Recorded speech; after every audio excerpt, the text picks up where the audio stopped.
창밖으로 천천히 내려오는 스턴트맨. 커튼 아래 부분을 잡자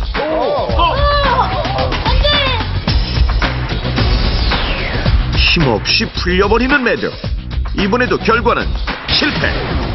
그러면 또 큰일 나는 거예요. 자, 마지막은 피셔맨 매듭법. 현장에서 학생들에게 방법을 알려준 후 이번에도 직접 학생들이 만들도록 했습니다. 과연 어린이들이 묶은 매듭으로 안전하게 내려올 수 있을까요? 자, 창문을 통해 다시 내려오는 스턴트맨. 아래쪽 커튼으로 옮겨가는 순간,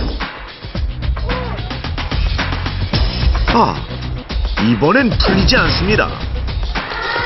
무사히 아래층에 도착한 스턴트맨이 여유롭게 손까지 흔듭니다. 성인이 아니라 어린 학생들이 묶었는데도 풀어지지 않는 피셔맨 매듭. 실제 그 결과를 보니 더욱 놀랍습니다. 이게 뭐 종종 그 높은 고층 건물 같은 데서 화재가 발생하면요, 추락해가지고 또 사망 또는 부상한 사고가 많이 발생합니다. 그래가지고 우리가 가장 중요한 거는 이 완강기라는 피난기구를 이용하면 가장 효율적인 피난이 되겠는데, 만약에 이런 게 주변에 없을 때는 커튼을 이용해가지고 사용하는데, 이때 매듭법은 피셔맨 매듭법을 사용하면은 그 어떤 힘이 가해질수록 더 조여지는 매듭법이기 때문에 아주 가장 이상적인 매듭법이 되겠습니다. 자, 그렇다면 피셔맨 매듭법은 얼마나 단단한 걸까요? 다시 실험해 보겠습니다. 먼저 피셔맨 매듭법으로 커튼을 연결하고 커튼에 발을 디딜 수 있는 로프를 여러 개 매달았습니다. 여기에 건장한 성인 남성이 한번 매달려 볼 텐데요. 안전 장비를 갖춘 실험맨. 자, 한 명이 매달려서는 끄떡없겠죠. 이어 두 번째 실험맨도 커튼에 매달립니다. 세 번째 실험맨이 매달려도 매듭은 풀릴 줄 모르고, 자, 마지막 실험맨까지 발을 뗐습니다. 성인 남자 4명이 매달려도 끄떡없는 모습.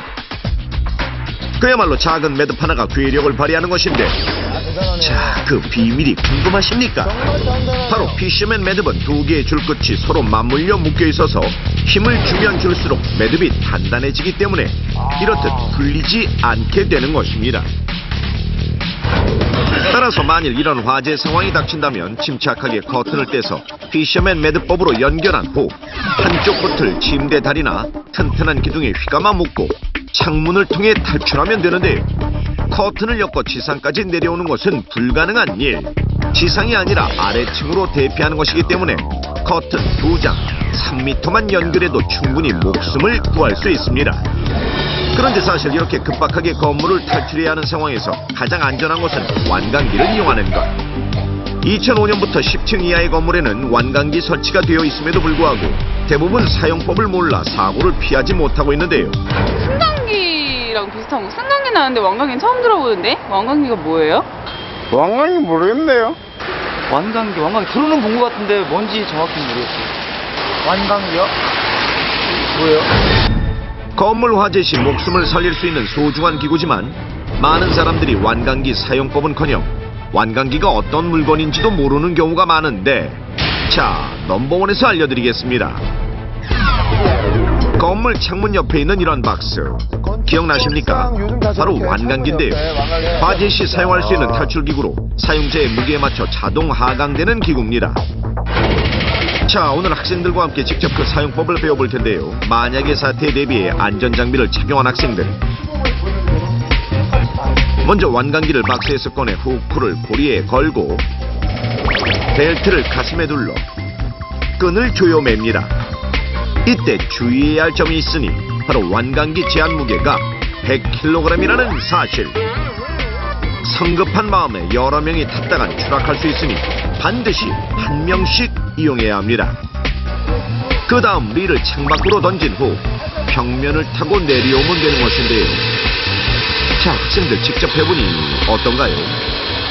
학교에서 받긴 봤는데 직접 해보니까 재밌었어요. 완강기 사용법을 알아서 기분이 좋았어요. 완강기 사용법을 이제 알았으니까 친구들한테 완강기 사용법을 알려줄 거예요. 불이 나지 않도록 주위에 또 주의를 기울여야겠지만 만약 불이 났을 경우 안전하게 탈출할 수 있는 방법 넘버맨이 알려드리겠습니다. 불이 났을 때 가장 위험한 건 유독가스.